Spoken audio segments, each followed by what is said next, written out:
మనుషుని యొక్క ప్రభావం, ఒక మనుషుని యొక్క ప్రభావం ఎంతగా ఉంటుంది, ఎలా ఉంటుంది అనే సంగతులు మనం ధ్యానం చేసినట్లయితే, ఒక మనుషుని ప్రభావం, చాలామంది మనుషులు ఉంటారు కానీ వారి వల్ల ఏ ప్రయోజనం కనిపించదు.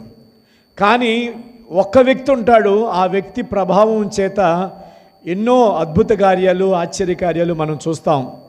జరగవు అనుకున్నవి జరుగుతాయి, కదిలించబడవలసిన వారిని కదిలిస్తారు. దేవుని కోసం ఒక మేలుకరముగా, ఒక సిద్ధపరిచిన ఆయుధముగా వారు వాడబడతారండి. అందుకే దేవాది దేవుడు తన మనసైన గ్రంథంలో ఒక అద్భుతమైన సంగతిని రాస్తూ ఉన్నాడు. యెహెజ్కేలు గ్రంథం 22వ అధ్యాయము 30వ వచనం చూద్దాం. యెహెజ్కేలు గ్రంథం 22వ అధ్యాయము 30వ వచనాన్ని చదువుదాం.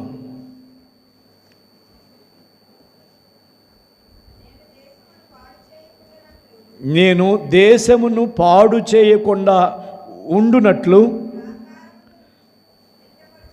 ప్రాకారమును దిట్టపరచుటకును బద్దలైన సందులలో నిడుచుటకును తగినవాడు ఎవరు అని నేను ఎంత విచారించినను ఒక్కడైనను కనబడలేదు. దేవునికి స్తోత్రం కలుగును గాక.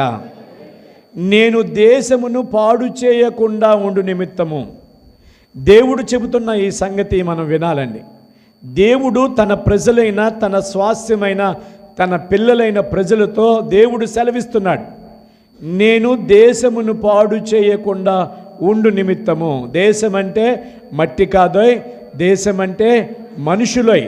ఈ మనుషులు నివాసం చేసే ఈ దేశమును పాడు చేయకుండా ఉండు నిమిత్తముగా, పాడు చేయకుండా ఉండు నిమిత్తముగా ప్రాకారములలో, దిట్టలైన బండ సందులలో నిలబడటానికి యోగ్యమైన వారు ఎవరు అని దేవుడు ఎదురు చూస్తూ ఉన్న దినాల్లో, కొన్ని సంవత్సరాల క్రితం దేవాది దేవుడు కంకట ప్రాంతాన్ని నేను వెలిగిస్తాను, నేను బద్దలైన సందుల్లో నిలబడతాను, దేవుని పక్షముగా నిలబడతాను, కంకటాలో ఉన్నటువంటి ప్రజలను నీవు పాడు చేయకుండా ఉండి నిమిత్తముగా, పొలములకు చీడు పట్టకుండా, మనుషులకు అనారోగ్యము కలగకుండా, వారి వల్ల నీకు ఏ కోపము రాకుండా నేను నిలబడతాను అని దైవజనుడు ఈ ప్రాంతానికి వచ్చి నిలబడ్డాడు. ప్రాకారములో, బద్దలైన సందులలో, ఆ దిట్టలలో నిలబడటానికి దేవుడు ప్రేమించి పంపగా నిలబడిన దైవదాసుని పక్షముగా నీవు నేను కూడా నిలబడాలని దేవుడు కోరుకుంటున్నాడు. దేవునికి స్తోత్రం కలుగును గాక. దేశమును పాడు చేయకుండా ఉండు నిమిత్తము. దేశములో ఉన్న ప్రజలు పాడైపోతున్నారు, సమాజం పాడైపోతుంది. దేశము, దేవుని యొక్క ఉగ్రత దేవుని ప్రజల మీదకి వచ్చేస్తూ ఉంది. దేవుని యొక్క ప్రజలు సహితం దేవుని మాట వినక పెడచెవిని పెట్టి, దైవ లక్షణాలు కలిగి దేవుని ప్రేమను చూపిస్తూ దైవములాగా జీవించవలసిన దేవుని పిల్లలు అక్రమము చేస్తూ పాడైపోతున్న మానవులను చూసి దేవుడు అంటున్నాడు, దేశమును నేను పాడు చేయకుండా ఉండు నిమిత్తము ప్రాకారములు. చదవండి అమ్మా, మళ్ళీ చదవరా తల్లి మాట.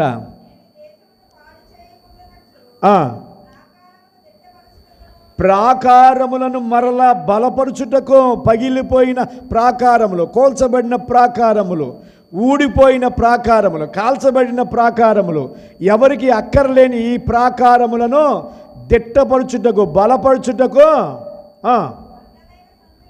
ఆ బద్దలైపోయిన సందులలో విడిపోయి దేవునికి ఇష్టము లేని జీవితాలు జీవించి చెడిపోయి, పడిపోయి, విడిపోయి, సమైక్యత కోల్పోయి, ప్రేమను కోల్పోయి, ఐక్యతను కోల్పోయి, విడిపోయి బద్దలైన సందులలో నిలుచుటకును తగిన వారు ఎవరు అని నేను ఎంతగా వెతికినా ఒక్కరైనను కనపడతలేదట. ప్రియమైన దేవుని సంగమా, ఈ ప్రాకారములో నిలబడటానికి, కోల్చబడిన ప్రాకారములలో బద్దలైన సందుల్లో నిలబడటానికి, దేశమును పాడు చేయకుండా ఉండటానికి సమర్థుడైన నాయకుడను, నేర్పరైన వాడను, ప్రేమ కలిగిన వాడను, దీన మనసు కలిగిన వాడను నేనే అని ఎవరికి వారు నిలబడవలసిన సమయం ఆసన్నమైంది కనుక దేవుడు అడుగుతున్నాడు. ఎవరు నిలబడతారంటే ఆయన ఎదురు చూస్తూ ఆశపడతా ఉంటే ఒక్కరైనా కనపడతలేదట. అంటే శేషించిన వారిలో మనమందరము ఉన్నాం, కానీ మనలో ఎవరు కూడా దేవుని కోసం నిలబడాలనే ఆశ తపన లేని వారు చాలామంది కనిపిస్తున్నారు దేవునికి. అందుకే దేవుని జనాంగమా, ఈ ఉపవాస కూడికలలో దేవునితో సహవాసం చేసేది ఎందుకంటే నేను నిలబడతాను, నేను సహకరిస్తాను, నేను ఆ పనిలో ఉంటాను, నన్ను వాడుకో దేవా అని ఒకరికి ఒకరు షైన్ అయ్యి సిద్ధపాటు మనసు కలిగి దేవుని పక్షముగా నిలబడటానికే ఈ ఉపవాస కోడికలు. దేవునికి స్తోత్రం కలుగునుగాక. హల్లెలూయా. నేనున్నాను, నన్ను వాడుకో దేవా, నా జ్ఞానాన్ని వాడుకో, నా తెలివిని వాడుకో, నా దేహాన్ని వాడుకో, నన్ను వాడుకో. నేను నీ కోసం, నీ పనిలో నీ పక్షముగా నిలబడటానికి నేను సిద్ధముగా ఉన్నాను.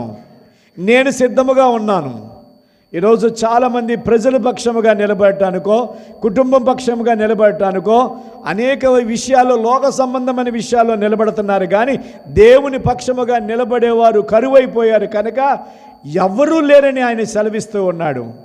ఈ రాత్రి దేవుడు నీతో, నాతో, మనందరితో మాట్లాడుతున్నాడు. దేవుని పక్షముగా నిలబడటానికి అల్పుడునైనా, అయోగ్యుడినైనా, అక్షర జ్ఞానం లేకపోయినా, అందచందాలు లేకపోయినా, ధనము లేకపోయినా, కుగ్రామములో జన్మించిన నేను దేవునికి ఉపయోగపడే పాత్రగా ఉండాలి, నన్ను వాడుకో దేవా అని ఈ రాత్రి ప్రతి ఒక్కరూ కూడా దేవుని కోసం సిద్ధపడిన దేవుని పిల్లలుగా ఉండాలని దేవుడు కోరుకుంటున్నాడు. ప్రియమైన దేవుని పిల్లలారా, దేవుని పనిలో వాడబడటానికి, దేవుని పనిలో జీవించడానికి, దేవుని కోసం ఆ బద్దలైన సందులలో నిలబడటానికి దేవుని పక్షముగా నిలబడిన కొంతమంది మహానుభావులు ఉన్నారు. వారి జీవితాలు ఎలా ఉన్నాయో, వారు ఎలా నిలబడ్డారో 1-2 మంచి మాటలు మనం ధ్యానం చేద్దాం. చూడండి, ఆదికాండము 6వ అధ్యాయము 8వ వచనం చదువుదాం. అయితే నోవాహు యెహోవా దృష్టి యందు కృప పొందినవాడాయను. ప్రియమైన దేవుని సంగమా, ఆనాటి దినాలలో దేవుని యొక్క కోపము, దేశము పాడు చేస్తున్న దినాలలో దేవునికి కోపం వచ్చింది, రౌద్రం వచ్చింది, దేశాన్ని పాడు చేయాలనుకున్న దినాల్లో నోవహు గారు నేను దేవుని పక్షముగా నిలబడతాను, నేను దేవుని పక్షముగా నిలబడి ఈ ప్రపంచ మానవాళ్ళందరినీ రక్షించడానికి నన్ను వాడుకో దేవా అని నోవాహు ఒక్కడే ఒక్క మనుషుని ప్రభావము చేత మానవులందరూ కూడా, మానవ జాతి నశించిపోకుండా కాపాడటానికి ఒక మనుషుని ప్రభావం, నోవాహు గారి యొక్క ప్రభావము చేత ఈరోజు మనుషులందరూ 800 కోట్ల మంది ప్రజలు సజీవులుగా ఉన్నారంటే నోవాహు యొక్క ప్రభావం. ఒక మనుషుని యొక్క ప్రభావము చేత దేవుని కోపానికి రౌద్రులై ప్రజలందరూ నశించిపోయిన నోవాహు ఒక్కడు నిలబడ్డాడు. నోవాహు ఒక్కడి వల్ల ఈరోజు ప్రపంచంలో ఉన్న మానవాళ్ళంతా కూడా దేవుని ఆరాధించటానికి, స్తుతించటానికి, దేవుని రాజ్యానికి చేరటానికి దేవుడు మన పట్ల కృప చూపి ఉన్నాడు. ఒక నోవాహుని దేవుడు వాడుకున్నాడు. ఒక వ్యక్తే లోకములో ఉన్న మానవులందరినీ కూడా కాపాడటానికి, రక్షించటానికి, దేవుని కోసం నిలబడటానికి నోవాహు నిలబడ్డాడు. ఒక నోవాహు పెద్ద చదువు ఉన్నవాడు కాదు, ధనం ఉన్నవాడు కాదు, పెద్ద జ్ఞానం ఉన్నవాడు కాదు, కానీ ఒక్క నోవాహు నిలబడ్డాడు. మా ప్రపంచంలో ఉన్న మానవ జాతి అంతటిని ఈరోజు దేవునికి ఇష్టమైన బిడ్డలుగా మారారంటే నోవాహు కారణమండి. ఓ నా తమ్ముడా, చెల్లి, ఓ డాడీ, మమ్మీ, తమ్ముడా, కేవలం కనీసం నీ కుటుంబం పక్షముగా నీవు ఒక్కడవైనా నిలబడి దేశమును పాడు చేయకుండా, కుటుంబాలు చిన్నాభిన్నం కాకుండా దేవునికి ఇష్టమైన జనాంగంగా మారాలంటే నీవు ఒక్కడివే, నీకు అసాధ్యమైనది లేదు. నీ ఒక్క మనుషుడివే, నీవు శక్తియుక్తులు లేనివాడివే, బలము లేనివాడివే. అయినప్పటికీ దేవుడు నిన్ను వాడుకోబోతున్నాడు. దేవుని పక్షముగా నీవు నిలబడితే, నోవాహును దేవుడు వాడుకొని నోవాహుని దేవుని వాడుకొని ఈరోజు ప్రపంచంలో ఉన్న మానవాళ్ళందరూ కూడా ఈరోజు నిలబడి దేవుని ఆరాధిస్తున్నారంటే నోవాహు వల్లే. ఆయనలో నుంచి వచ్చిన వారమే మనమందరము. ఆయన ఒక్కడు నిలబడ్డాడు. నీవు కూడా నిలబడితే ఈ గ్రామము, ఈ పట్టణము, నీ స్వజనులు అనేక మంది దేవుని వద్దకు వచ్చి నశించిపోకుండా, పాడైపోకుండా బద్దలైన సందులో నిలబడటానికి నేను తగిన దానను, తగిన వాడనని ప్రతి ఒక్కరూ లేవాలని దేవుని వాక్యం సెలవిస్తూ ఉంది. దేవునికి స్తోత్రం కలుగును గాక. దేవుని పిల్లలారా, బద్దలైన సందులో నిలబడటానికి నీ దేశాన్ని, నీ కుటుంబాన్ని, నీ గ్రామాన్ని పాడు చేయకుండా, దేవుని యొక్క రౌద్రం నీ కుటుంబం మీదకి, నీ గ్రామం మీదకి రాకుండా నీ ఒక్కడివే నిలబడగలిగితే చాలు. దేవుని నీ పక్షముగా ఉంటాడు, నీ కుటుంబాన్ని ఆశీర్వదిస్తాడు. నీకు దేవుడు చూపే కృప ఆశీర్వాదాలు కోకొల్లలుగా ఉంటాయన్న సంగతిని గుర్తెరగాలని దేవుని వాక్యం సెలవిస్తూ ఉంది. ఒక నోవాహు చాలు ఈరోజు సర్వ మానవాళ్ళంతటిని కూడా దేవుని వద్దకు నడిపించాడు.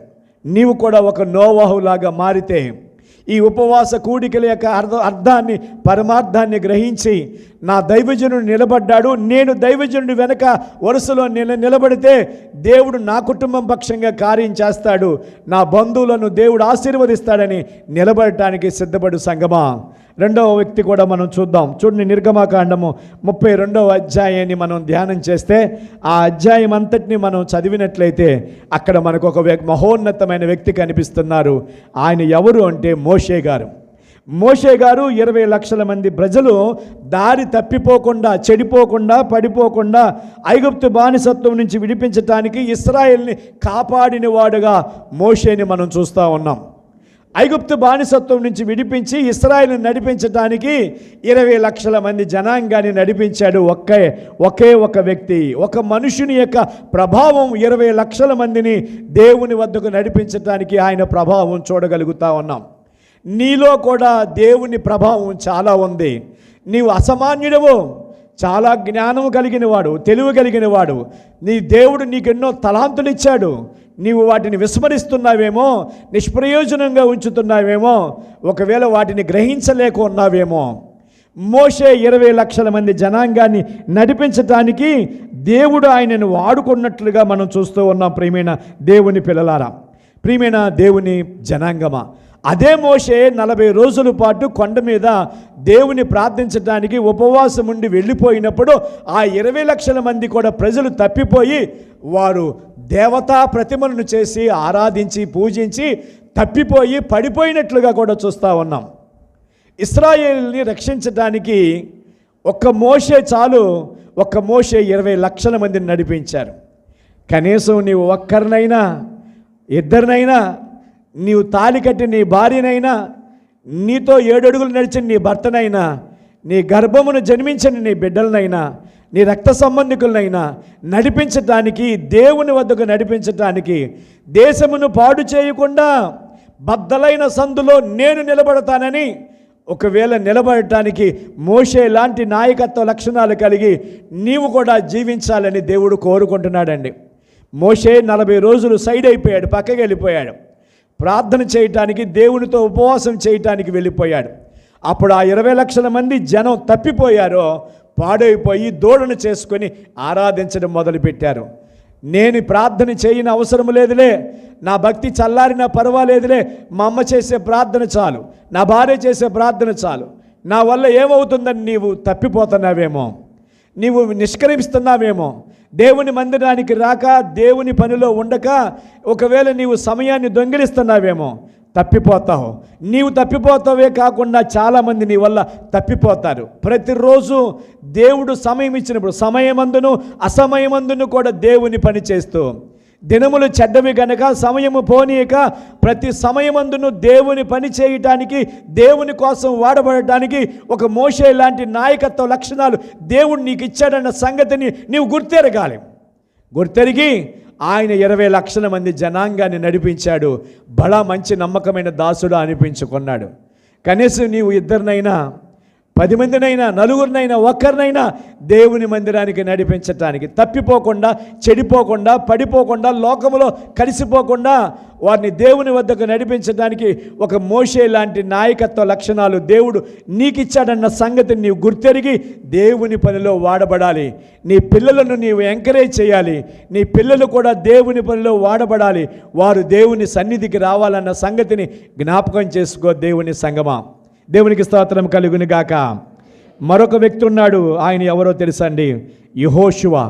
యెహోషువ గారు కూడా చాలా దేవుని పని అద్భుతంగా జరిగించాడు. న్యాయాధిపతుల గ్రంథము 2వ అధ్యాయం 7వ వచనం చూసినట్లయితే, న్యాయాధిపతుల గ్రంథము 2వ అధ్యాయం 7వ వచనం చదివితే అక్కడ రాయబడిన మాటలో ఉన్న పరమార్థాన్ని మనం గ్రహిద్దాం.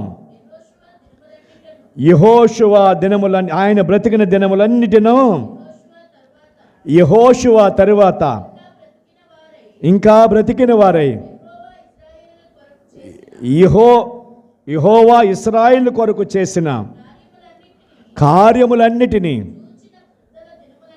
చూచిన దినములన్నిటను ప్రజలు యెహోవాని మాత్రమే వారు సేవించుచు వచ్చిరి. యెహోషువ బ్రతికినంత కాలము ఇశ్రాయేలీయులు ఎవ్వరూ కూడా విగ్రహారాధన చేయటానికి సాహసించలేదటండి. యెహోషువ జీవించినంత కాలం ఇశ్రాయేలులో ఎవ్వరూ కూడా విగ్రహారాధన జోలికి వెళ్ళ, లోకములో కలిసిపోలా, పంచభూతాలను ఆరాధించలా. ఈ పంచభూతాలను సృజించిన దేవుడు ఎవరు అని తెలుసుకొని ఆ దేవునే ఆరాధించారు తప్ప విగ్రహారాధన చేసే సాహసము వారిలో ఒక్కరు కూడా చేయలేదట. దేవుని సంగమా, యెహోషువ బ్రతికినంత కాలం ప్రతిరోజు ఇశ్రాయేలు ప్రజల్ని కాపాడుకున్నాడు. ప్రతి క్షణము, ప్రతి నిమిషము సువార్తను బోధించాడు, దేవుని గురించి చెప్పాడు, దేవుని పనిలో ఉన్నాడు, దేవుని కోసం తన శేష జీవితాన్ని అర్పించాడు. బద్దలైన సందులో నిలబడ్డాడు, దేవుని కోసం నిలబడ్డాడు. ఆ ఇశ్రాయేలు పాడైపోకుండా యెహోషువ నిలబడి ఆ పని జరిగించాడట. యెహోషువ జీవించినంత కాలము కూడానంట ఇశ్రాయేలులో ఎవరు కూడా విగ్రహారాధన చేయటం ఎవరు కూడా త్యాగం చేయలేదట. ఒక దైవజనుని ప్రభావం ఎంత గొప్పగా ఉంటుందో చూడండి. ఒక దైవజనుని యొక్క ప్రభావము చేత ఒక్కరు కూడా లోకములో కలిసిపోకుండా ఆ నిజ దేవుని ఆరాధించారు. ప్రియమైన దేవుని పిల్లలారా, ఒక్క దైవజనుడు ఇశ్రాయేలు ప్రజలందరినీ దేవుని వద్దకు నడిపించాడు. ఈరోజు మీ దైవజనుడు మీ అందరి పక్షముగా నిలబడి అందరూ కూడా లోకములో కలిసిపోకుండా, ఇంకా లోకములో ఉన్న వారందరినీ కూడా దేవుని మందిరానికి నడిపిస్తూ ఎక్కడా తప్పిపోకుండా, చెడిపోకుండా, పడిపోకుండా, లోకం వైపు చూడకుండా మీరందరూ దేవుని యందు భయభక్తులు కలిగిన వారుగా ఉండాలని దేవుని సేవకుని యొక్క ప్రభావం చేత సంఘం వర్ధిల్లుతున్న సంగతిని గుర్తెరగాలి. దేవునికి స్తోత్రం కలుగును గాక. యెహోషువ బ్రతికినంత కాలం వారు లోకం వైపు చూడలా, విగ్రహారాధన చేయలా, పూజలు చేయలా. ఆయన మరణించిన తరువాత మరలా వారు విగ్రహారాధన వైపు వెళ్ళిపోయారండి. నీవు సజీవుడుగా ఉన్నావు, బ్రతికే ఉన్నావు, జీవంతో ఉన్నావు. కానీ ఇంకా నీ ఇంట్లో ఒకవేళ లోక సంబంధమైన వాటిని ఒకవేళ ఇంట్లోకి చేర్చుకుంటున్నావేమో, నీ బంధువులు, నీ స్నేహితులు, నీకు కావలసిన వారు లోక సంబంధమైన వాటిలో ఉండిపోయారేమో. నీ యొక్క ప్రభావము చేత ఒక ఆత్మైన రక్షించాలి. నీ ప్రభావము చేత నీవు దేవుని వైపు మళ్ళించాలి తప్ప సగమటు సగమిటు కాదు. చల్లగానైనా ఉండు, లేదా వెచ్చగానైనా ఉండు తప్ప నులివెచ్చగా ఉండే జీవితంలో నీవు ఉండవద్దు.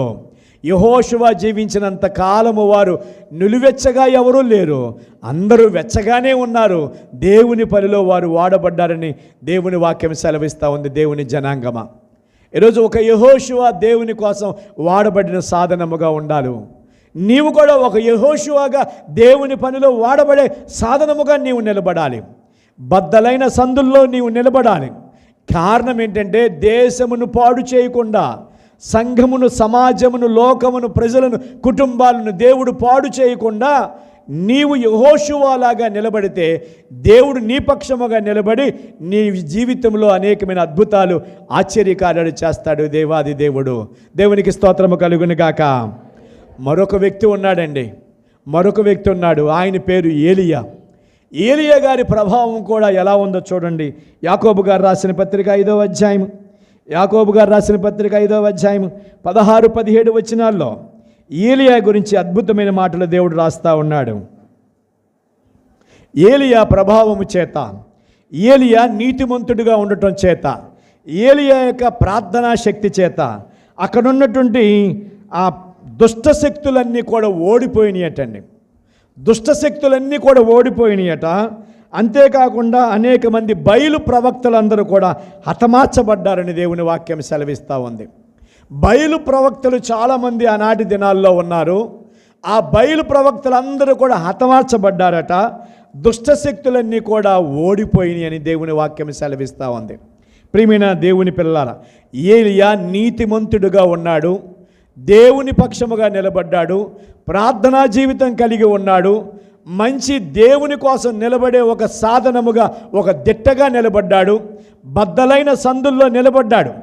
ఏలియా జీవించిన దినాల్లో ఆనాడు అనేకమైన దుష్ట కార్యాలు, దుష్టశక్తులు, మంత్రశక్తులు, కుయుక్తులు, అనేక మంది లోక సంబంధమైన ఆచార సాంప్రదాయం కలిగిన వారు ఉన్నప్పుడు ఆ దుష్టశక్తులన్నిటినీ ఓడించాడు. వారందరూ కూడా ఓడిపోయారట.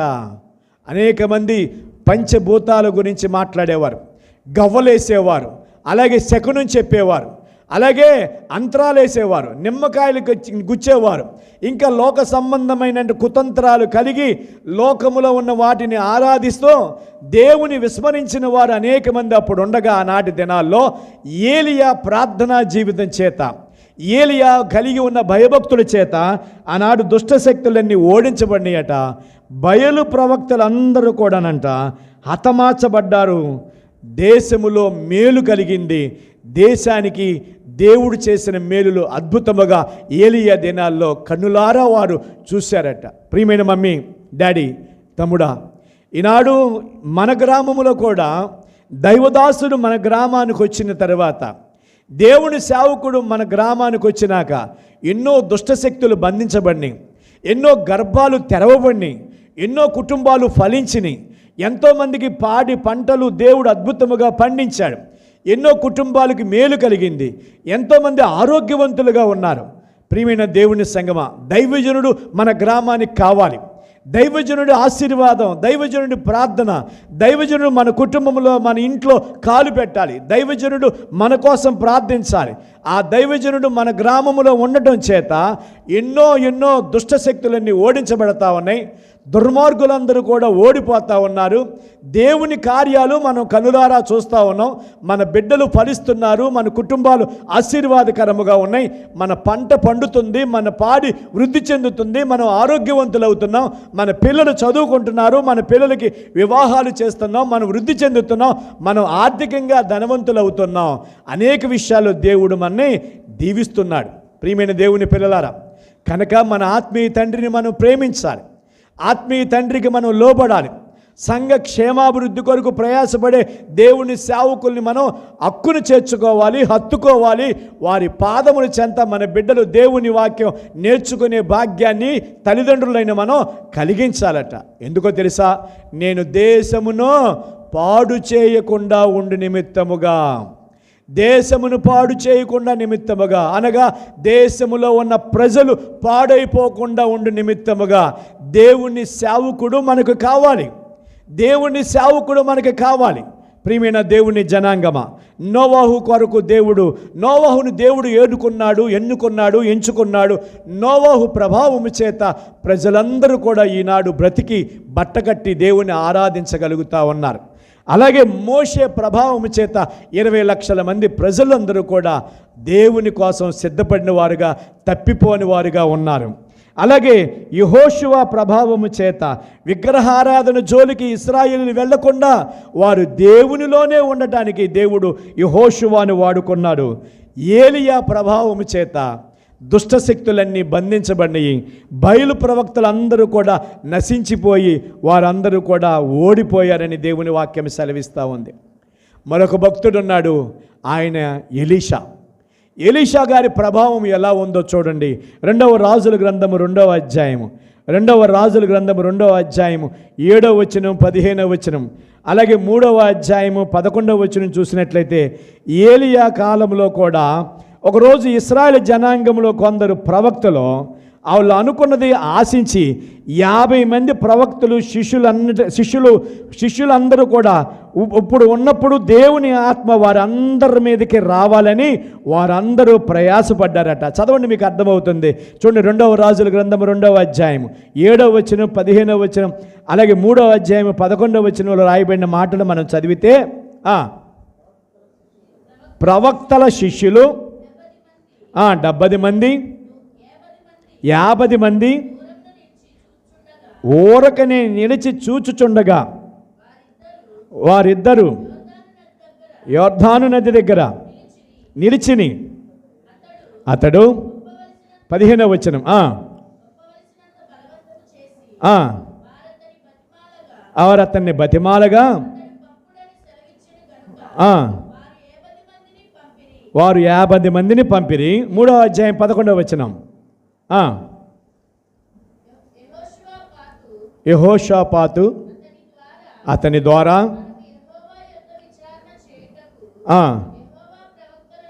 యెహోవా ప్రవక్తలలో ఒక్కడైనను ఇచ్చట లేదా అని అడిగిన. దేవునికి స్తోత్రము కలుగును గాక.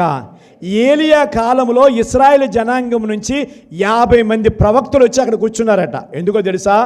దేవుని ఆత్మ ప్రవక్తలందరి మీదకి రావాలని, ఆ ప్రవక్తలందరూ ప్రవచించాలని, దేవుని వాక్యాన్ని చెప్పాలని, దేవుడు చెప్పినట్లుగా ఈ ప్రవక్తలందరూ కూడా బయలుపరచాలని, రాజుకు చెప్పాలని, ప్రజలకు చెప్పాలని 50 మంది ప్రవక్తలు వచ్చి అక్కడ కూర్చుంటే, దేవుని ఆత్మ ఎవరి మీదకి వచ్చిందంటే ఎలీషా మీదకి మాత్రమే వచ్చిందంట దేవుని ఆత్మ. దేవునికి స్తోత్రం కలుగును గాక. ఒక మనుషుని యొక్క ప్రభావం ఎలా ఉంటుందంటే, ఎలీషా యొక్క ప్రభావం చేత దేవుడే అతన్ని ఎన్నుకొని నీవే ఒక ప్రవక్తగా మారమని ఎలీషాని దేవుడు అభిషేకించాడు ప్రవక్తగా. దేవునికి స్తోత్రం కలుగును గాక. దేవుని ఆత్మ ఎలీషా మీద వాలింది. అక్కడ 50 మంది ప్రవక్తలు ఉన్నారు. ఆ ప్రవక్తలందరి మీదకి దేవుని ఆత్మ వస్తే వారందరూ ప్రవచించాలని సిద్ధపడి ఉన్నారు. కానీ ఎవరి మీదకి ఆత్మ వచ్చిందంటే ఎలీషా మీదకి, ఒక్కని మీదకే వచ్చింది. ప్రియమైన దేవుని సంగమా, దేవుని ఆత్మ ఈరోజు సంఘములో ఉన్న మన అందరి మీదకి రావాలని దేవుడు ఆశపడతా ఉన్నాడు. దేవుని ఆత్మ నీలో ఉంటే నువ్వు దురాత్మకు చోటు ఇవ్వవేక. లోక సంబంధమైన ఆశలు, కోరికలు వైపు నీవు చూడవు. నీవు రంగులు, అందచందాలు, ప్రపంచ వైపు చూడవు. దేవునితో నీవు నడుస్తావు, దేవుని మాటలు వింటావు, దేవుని పక్షముగా నిలబడతావు. బద్దలైన సందులో నిలబడటానికి దేవుడు నిన్ను సిద్ధపరుస్తాడు. ప్రాకారములు కూలిపోకుండా నువ్వే నిలబడటానికి దేవుడు నిన్ను సిద్ధపరుస్తాడు. ప్రియమైన దేవుని జనాంగమా, దేవుని ఆత్మ అంతమంది ప్రవక్తలు ఉండగా ఎలీషా మీద మాత్రమే ఎందుకు దేవుని ఆత్మ వాలింది అంటే, ఎలీషా దేవుని చేత ఎన్నుకోబడినవాడు, దేవుడి శక్తి చేత ఎన్నుకోబడినవాడు. ఎలీషా ప్రభావం అంత గొప్పది. ఈరోజు నీ గర్భము నుంచి వచ్చిన బిడ్డలు ఒక ఎలీషా లాంటి ప్రభావము కలిగిన వారుగా, దేవుని ఆత్మను పొందుకునేవారుగా ఉండాలట. దేవుని ఆత్మ పొందుకున్నవారు జ్ఞానవంతులుగా, విద్యావంతులుగా, నీతిమంతులుగా, మంచి విశ్వాసము కలిగిన వారుగా, నిరీక్షణ కలిగిన వారుగా, క్రీస్తు ప్రేమను కనబరిచేవారుగా, దేవుని పక్షముగా నిలబడి ప్రార్థన పోరాటము చేసేవారుగా, సంఘములో ఒక మంచి తలమానికముగా, దేవుని కోసం వాడబడే సాధనములుగా ఉంటారు. కనుక దేవుని ఆత్మ ప్రతి ఒక్కరూ కూడా పొందుకోవాలి. పరిశుద్ధ ఆత్మను కలిగిన వారుగా ప్రతి ఒక్కరూ ఉండాలని దేవుడు కోరుకుంటున్నాడండి. తండ్రి అయిన దేవుడు పరలోకములో ఉన్నాడు. ప్రభువైన యేసుక్రీస్తు వాక్య రూపములో మనతో ఉన్నాడు. పరిశుద్ధాత్మ దేవుడు ఆదరణకర్త నిత్యము మనలో ఉన్నాడు. ఆయన నీవు విడిచిపెట్టకూడదు, కోల్పోకూడదు. పరిశుద్ధాత్మ దేవుడు నీలో ఎల్లప్పుడూ నివాసం చేయడానికి ఇష్టపడుతున్నాడు. నీవు పరిశుద్ధాత్మని విడిచిపెడితే, ఆత్మను పొందుకోపోతే, ఆ దేవుని ఆత్మని నీవు పొందుకోపోతే లోకంలో కలిసిపోతావు, పాపంలో పడిపోతావు. పాపపు చూపు, తప్పుడు ఆలోచన, ఎదుటి వ్యక్తిని మోసం చేయాలన్న తలంపు నీలో కలుగుతుంది. కనుక దేవుని ఆత్మ ఎలీషా ఎలాగైతే పొందుకున్నాడో అలాగే ఈరోజు సంఘములో ఉన్న ప్రతి విశ్వాసి ఆ ఎలీషా పొందుకున్న దేవుని ఆత్మను పొందుకొందురుగాక. ఆమేన్, హల్లెలూయా. మరొక వ్యక్తి ఉన్నారు, ఆయన కూడా చూద్దాం. దానియేలు గారు దేవుని ఆత్మను పొందుకొని దేవుని చేత ప్రభావము కలిగిన వాడుగా, అతని ప్రభావం చేత దేవునికి అనేక మందిని నడిపించిన వారుగా, దేశమును పాడు చేయకుండా బంధసందుల్లో నిలబడటానికి సిద్ధపడిన వాడుగా దానియేలు ఉన్నాడట. చూడండి, మొదటి అధ్యాయము, దానియేలు గ్రంథం మొదటి అధ్యాయం 8వ వచనం చూద్దాం. దానియేలు గ్రంథము మొదటి అధ్యాయం 8వ వచనం. రాజు భుజించు భోజనమును పానము చేయు, ద్రాక్షారసమును పుచ్చుకొని తనను అపవిత్రపరచుకొనకూడదని దానియేలు ఉద్దేశించి తాను అపవిత్రుడు కాకుండానట్లు వాటిని పుచ్చుకొనకుండా సెలవిమ్మని నపుంసకుల అధిపతిని వేడుకొనగా. చాలు, ఇంకా ముందుకు చదివితే చాలా అద్భుతమైన విషయాలు దేవుడు రాస్తా ఉన్నాడు. ఇక్కడ దేవుని వాక్యం సెలవిస్తూ ఉంది, యూదులందరినీ కూడా బబులోను చెరలో నుండి యెరూషలేమునకు నడిపించుకుని తీసుకుని రావడానికి దానియేలు ప్రభావం చూపాడండి. దానియేలు ప్రభావము చేత బబులోను చెరలో నుండి ఇశ్రాయేలు జనాంగం అంతటిని కూడా యెరూషలేమునకు తీసుకుని రావటానికి దానియేలు గారి ప్రభావం కనిపిస్తూ ఉంది. బబులోను యొక్క సామ్రాజ్యంలో చెరలో ఉన్న వారిని విడిపించటానికి, బానిస బ్రతుకు నుంచి విడిపించటానికి దానియేలు గారిని దేవుడు వాడుకున్నాడు. దానియేలు, నేను నిలబడతాను బద్దలైన సందులలో, నేను నిలబడతాను, ఈ బబులోను చెర నుంచి నేను బానిస బ్రతుకు నుంచి విడిపిస్తాను, దేవుని పక్షముగా నిలబడతానని దానియేలు గారు దేవుని పక్షముగా నిలబడినట్లుగా, బద్దలైన సందులో నిలబడినట్లుగా, పాడైపోయిన దేశాన్ని బాగు చేయటానికి నేనున్నాను, నన్ను వాడుకోమని దానియేలు గారు నిలబడినట్లుగా చూస్తూ ఉన్నాం. మరి అంతేకాకుండా దానియేలు గారి ప్రభావము చేత, దానియేలు గారి యొక్క ప్రభావము చేత మరొక ముగ్గురు కూడా ఆ ప్రభావమునకు లోనైన వారై, దానియేలు ప్రభావము చేత ఒక ముగ్గురు యవనస్తులు దేవుని కోసం నిలబడటానికి, పడిపోయిన ప్రాకారమును కట్టడానికి, బద్దలైన సందుల్లో నిలబడటానికి, దేశమును పాడు చేయకుండా ఉండటానికి, దేవుని పక్షముగా నిలబడటానికి మరొక ముగ్గురిని ప్రభావం చేశాడు భక్తుడైన దానియేలు గారు. దేవునికి స్తోత్రము కలుగును గాక. నీ ప్రభావము చేత, నీ యొక్క శక్తియుక్తుల చేత, నీ ప్రార్థనా బలము చేత, నీవు దేవుని చేత పొందుకున్న ఆత్మ చేత, నీవు దేవుని యందు కలిగి ఉన్న విశ్వాసము చేత, నీలో ఉన్న దేవుని యొక్క శక్తి చేత కనీసం ముగ్గురిని కాకపోయినా ఒక్కరినైనా దేవుని వద్దకు నడిపించటానికి, ఒక ఆత్మనైనా వెలిగించటానికి, దేవుని పనిలో వాడబడటానికి ఒక్కరైనా నీ ప్రభావం చేత దేవుని మందిరానికి రావటానికి సిద్ధపరచాలని దేవుని వాక్యం సెలవిస్తూ ఉంది. దేవునికి స్తోత్రం కలుగును గాక. హల్లెలూయా. ఒక దానియేలు ప్రభావం చేత షడ్రక్, మెషక్, అబేద్నెగోలు ముగ్గురు కూడా దానియేలు గారి ప్రభావం చేత వారు దేవుని పక్షముగా నిలబడ్డారు. రాజు కళ్ళు తెరిపించారు. ఆ రాజ్యములో శాసనము చేయటానికి దేవుడు దానియేలు, షడ్రక్, మెషక్, అబేద్నెగోలు నమ్మిన దేవుడే దేవుడుగా తప్ప మరొక దేవుడు లేడు, ఆ దేవునే మీరు ఆరాధించమని శాసనం చేయగలిగినంత శక్తి దానియేలు గారి ప్రభావం మనకు కనిపిస్తూ ఉంది. దేవుని సంగమా, కుటుంబంలో ఒక్కరుంటే చాలు దేవుని పక్షముగా నిలబడేవారు. ఒక్కరు నిలబడితే చాలు వారి పక్షముగా ఇంకా అనేక మంది నిలబడి దైవ కార్యాలు చూడగలిగే భాగ్యాన్ని దేవుడు మనకు అనుగ్రహిస్తాడండి. దేవునికి స్తోత్రం చేద్దామా. ఈ ఉపవాస కూడికలలో ఎందుకు ఈ ఉపవాస కూడికలు అంటే, దేశమును పాడు చేయకుండా, కుటుంబాలు పాడైపోకుండా, నీ దేహం పాడైపోకుండా, నీ సమాజం పాడైపోకుండా, నీ బంధువులు పాడైపోకుండా, ఆ బద్దలైన సందుల్లో నీవు నిలబడాలని, వ్యక్తిగతంగా నీవు నిలబడాలి, నేను నిలబడాలి, మనమందరము నిలబడాలని దేవుని సంకల్పం, దైవదాసుని ఉద్దేశం. ఆ ఉద్దేశాన్ని నెరవేర్చడానికి మన పితరులు ఎందరో దేవుని పక్షముగా నిలబడ్డారు. ఒక మనిషిని ప్రభావము చేత అద్భుత కార్యాలు, ఆశ్చర్య కార్యాలు, దైవ కార్యాలు మనం కన్నులారా చూస్తూ ఉన్నాం. మరొక వ్యక్తి ఉన్నారు, ఆయన కూడా మనం చూద్దామండి. మరొక వ్యక్తి ఉన్నారు, చూడండి. అపోస్తల కార్యం 20వ అధ్యాయము 31వ వచనములో మనకు ఒక ఆయన కనిపిస్తూ ఉన్నారు. ఆయనే పౌలు గారండి. చూడండి, అపోస్తల కార్యం 20వ అధ్యాయం 31వ వచనం. కావున నేను 3 సంవత్సరములు రాత్రింప్రగళ్ళు కన్నీళ్లు విడిచుచు ప్రతి మనుషునికి మానక బుద్ధి చెప్పితినని మీరు జ్ఞాపకము చేసుకొని మీరు మెలకువగా ఉండుడి. దేవునికి స్తోత్రం కలుగును గాక. అతడు ప్రతి దినము దేవుని సంకల్పము చొప్పున నడుచుకున్నాడట. ప్రతి దినము దేవాలయంలో దేవుని వాక్యం ఉన్నట్లుగా బోధించి సంఘాన్ని సరిచేసి దేవుని ఎదుట నిలబెట్టాలని అహర్నిశలు ప్రయాసపడి చివరికి హతసాక్షి అయిపోయాడు అపోస్తలులైన పౌలు గారు. ప్రియమైన దేవుని సంగమా, అపోస్తలులైన పౌలు గారు మనకు ఒక మాదిరి చూపించాడు. ఆయన ప్రతిరోజు అనేక సంఘాలు తిరిగి వాక్యము ఉన్నట్లుగా బోధించి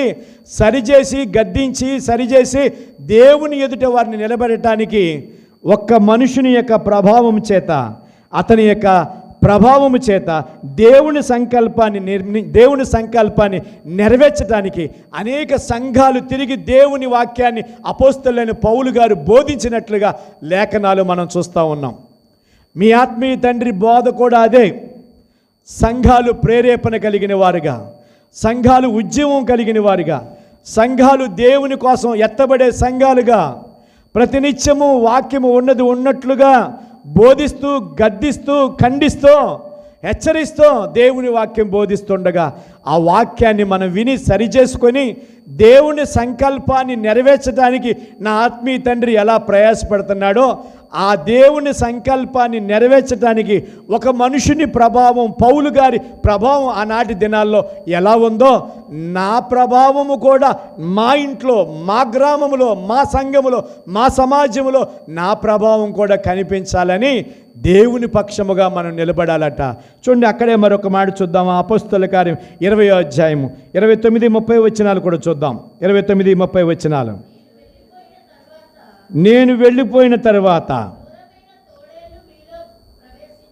క్రూరమైన తోడేళ్ళు మీలో ప్రవేశించునని నాకు తెలియను.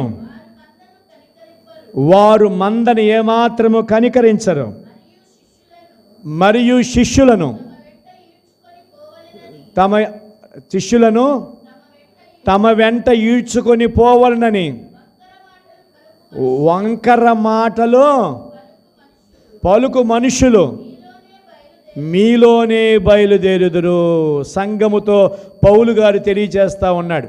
అపోస్తలులైన పౌలు గారు జీవించినంత కాలం, సంఘాలను ప్రేరేపించి, ప్రేమించి, హెచ్చరించినంత కాలము సంఘాల్లోకి ఒక్క తోడేలు కూడా ప్రవేశించలేదట. దుష్టుడు ఏమాత్రం సంఘములోకి రాలేదట. ప్రియమైన దేవుని జనాంగమా, ఈనాడు సంఘములో దుష్టుడు దూరాలని, తోడేలు ప్రవేశించాలని, సంఘాన్ని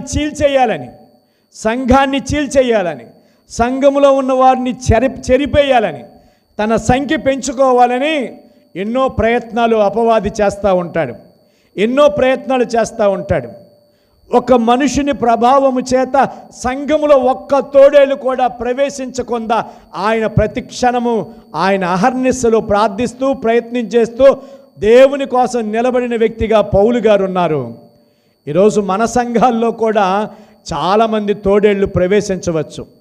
హనుమాన్ గారి సంఘం విస్తరిస్తుందంటగా, బాగుందంటగా, అబ్బో ఈ సంఘంలో ఇంతమంది అని తోడేళ్ళు చాలామంది ప్రవేశించటానికి, సంఘములో ఉన్న సంఖ్యను చేల్చడానికి ఎన్నో ప్రయత్నాలు చేస్తూ ఉంటారు.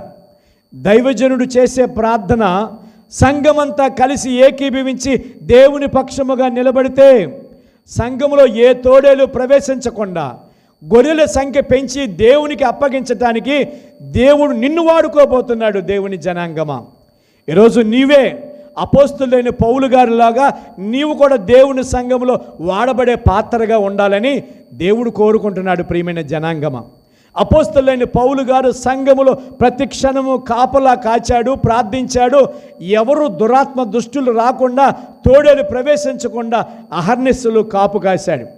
నీవు కూడా మెలకువ కలిగి ఉండి ప్రార్థనా జీవితం కలిగి ఉండి సంఘములోకి తోడేలు రాకుండా, దుష్టుడు రాకుండా ప్రతి క్షణము ప్రార్థనా జీవితము కలిగి ఉన్నట్లయితే ఒక్క మనుషుడైన నీవే, నీ ప్రభావం చేత సంఘం విస్తరించడానికి దేవుడు ఆశపడతా ఉన్నాడండి, ఆశపడతా ఉన్నాడు.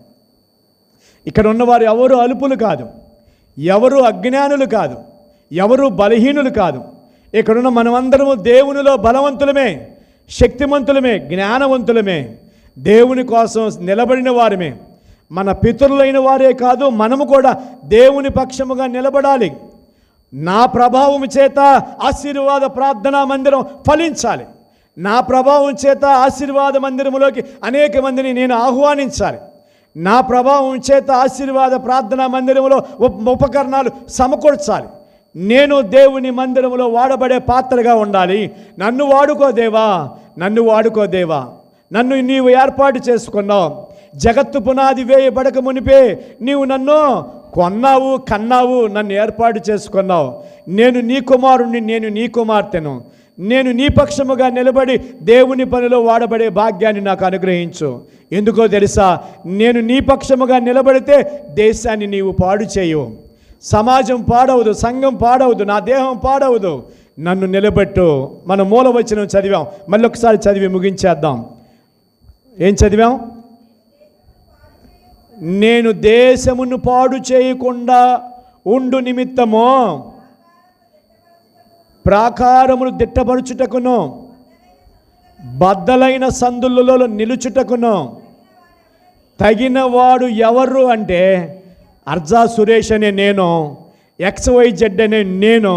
మీ పేరు మీరు చెప్పుకోవాలి. అక్కడ ఆ వాక్యం చదువుతూ అది మీకు ఆస్వాదించుకోవాలి. దేవా, ఈ బద్దలైన సందుల్లో నిలబడేవారు ఎవరు అంటే హనుమాన్ గారు, కళ్యాణ్ గారే కాదు, భోగేశ్వరరావు గారే కాదు, ఇంకా నేను నేను నేను నేను చదువురా తల్లి, మళ్ళీ చదువు మొదటి నుంచి ఆ మాట చెప్పండి, నాతో చెప్పండి ఈ మాట ఒక్కసారి. నేను దేశమును, దేవుడు దేశమును పాడు చేయకుండా, చెప్పండి, దేవుడు దేశమును పాడు చేయకుండా. ఏంటండి మీ స్వరాలు లెగట్లేదు? ఆ భోజనం ఉందంటలేండి, మంచి ఆహారం ఉంది, తిందురు కానీ. దేశమును పాడు చేయకుండా ఉండు నిమిత్తము ఏమనరా తల్లి చదువు. ప్రాకారమును దిట్టపరచుటకు బద్దలైన సందులలో నిలుచుటకు తగినవారు ఎవరు అంటే అక్కడ ప్రశ్న మార్కు. ఎవరండి అక్కడ? ఎవరు? భోగేశ్వరరావు గారు, కళ్యాణ్ గారు, సురేష్ గారు, హనుమాన్ గారు, ఇంకా ఇక్కడ ఉన్నటువంటి వెంకటేశ్వరరావు, నాగేశ్వరరావు, మరియమ్మ, మార్తమ్మ, సులోచనమ్మ, మేరమ్మ, ఇస్రాయేలు, యేసుబాబు, ఆ పేర్లు పెట్టుకుని చదవాలి అక్కడ. చదవర తల్లి. తర్వాత తగినవాడు ఎవడని నేను ఎంత విచారించిననో. ఎందుకు కనపడలా? ఇక్కడ ఉన్న మేమందరం కనపడుతున్నాము తండ్రి. ఒకవేళ నీవు అనుకుంటున్నావేమో ఎవరూ కనపడలేదని, ఇక్కడ ఒక 70-80 మంది ఉన్నాము తండ్రి. దేవా పరమ తండ్రి, దేవా పరమ తండ్రి, యెహోవా దేవా, ఇదిగో ఆదరణకర్త అయిన పరిశుద్ధాత్మ దేవా, వాక్యమైన ప్రభు అయిన యేసుక్రీస్తు, ఇదిగో ఇక్కడ మేము ఒక 70 మంది నిలబడ్డాం, ఒక్కడైనా కనపడలేదు. నీవు మమ్మల్ని నిలబెట్టద్దు, మమ్మల్ని దోషులుగా ఎంచవద్దు. నేను నిలబడతాను, నన్ను నిలబెట్టు. ఆ శక్తిని నాకు అనుగ్రహించు. మా పితరులకు ఇచ్చిన శక్తిని నాకు అనుగ్రహించు. మా పితరులు ఎలాగైతే ప్రార్థన బలము చేత దేవుని పక్షముగా నిలబడి దేవుని ప్రజల కోసం పోరాటం చేశారో, దేశము పాడైపోకుండా నిలబడ్డారో, అట్టి భాగ్యాన్ని నా ద్వారా కలిగించటానికి నన్ను వాడుకో దేవా అని ప్రతి ఒక్కరూ కూడా ప్రార్థనా పరులుగా, దేవుని యందు యోగ్యులుగా, దేవుని చిత్తము నెరవేర్చేవారుగా, దేవుని కోసం ఆయుత్తపడేవారుగా ఉండాలని దేవుడు కోరుకుంటున్నాడండి. అది మనకు సాధ్యమే, అసాధ్యమని మీరు అనుకోవద్దు. కారణం ఏమంటే తెలుసా? ఒక ఆయన రక్తమాంసములు కలిగి ఈ లోకానికి వచ్చాడు. మామూలుగా మహిమదేహంతో రాలా, శక్తియుక్తులుగా రాలా, సామాన్యుడిగా వచ్చాడు. పేదవాని కడుపులో పుట్టాడు. 33.5 సంవత్సరాలు జీవించాడు. నాకు అసాధ్యమైనది ఏది లేదన్నాడు. 33.5 సంవత్సరాల్లో మనిషి అయిన మనం ఎలాగైతే ఆహారం తిన్నామో, మనం ఎలాగైతే నొప్పిని భరించామో, ఎలాగైతే బాధను అనుభవించామో, ఎలాగైతే సంతోషాన్ని చూసామో, అవన్నీ అనుభవిస్తూ ఆయన, ఇదిగో నేను కూడా మీలాంటి మానవుడిగా ఈ లోకానికి వచ్చా. నాకు అసాధ్యమైనప్పుడు మీకు కూడా అది అసాధ్యమే, నాకు సాధ్యమైనప్పుడు మీకెందుకు అసాధ్యమవుతుంది? ఒక మనుషుని ప్రభావం, ప్రభువైన యేసుక్రీస్తు వారి ప్రభావం చేత ప్రపంచమంతా తలకిందులైపోయింది. ప్రపంచంలో ఉన్నవారు అనేక మంది ప్రభువు వైపు చూశారు, దేవుని వైపు చూశారు. అనేక మంది ప్రభువు పాదాల చెంతకొచ్చారు. ఈరోజు అనేక మంది అగ్రవర్ణాల్లో ఉన్నవారు ఈరోజు చాలామంది దేవుని చెంతకొచ్చి ఆ ప్రభువైన యేసుక్రీస్తు వారి బోధల చేత దేవుని వద్దకు తిప్పబడ్డారు. దేవుడిచ్చే ఆశీర్వాదాలు పొందుకున్నారు. నీవు కూడా అసామాన్యుడివే, నీలో కూడా చాలా జ్ఞానం ఉంది. నీవు కూడా ప్రభువైన యేసుక్రీస్తు వారిలాగా రక్తమాంసములు కలిగిన వాడివే. నీవు కూడా పౌలు గారి లాంటి వాడివే. నీవు కూడా యెహోషువ లాంటి వాడివే. నీవు కూడా ఏలియా గారి లాంటి వాడివే. నీవు కూడా దానియేలు గారి లాంటి వాడివే. నీవు కూడా మోషే గారి లాంటి వాడివే. నీవు కూడా దేవుని పనిలో వాడబడే సాధనముగా, దేవుని చిత్తము నెరవేర్చేవాడుగా, నా యొక్క ప్రభావము చేత నా గ్రామాన్ని నేను రక్షించుకుంటా, నా స్వజనులను నేను రక్షించుకుంటా, నా కుటుంబాన్ని నేను కాపాడుకుంటా. ఈ లోకంలో బ్రతికేది కొద్ది కాలమైనా సదాకాలం దేవుడితో ఉండే భాగ్యాన్ని దేవుడు నాకు అనుగ్రహిస్తాడు. ఎందుచేతనంటే దేశమును పాడు చేయకుండా ఉండి నిమిత్తముగా నేను నిలబడుతున్నాను.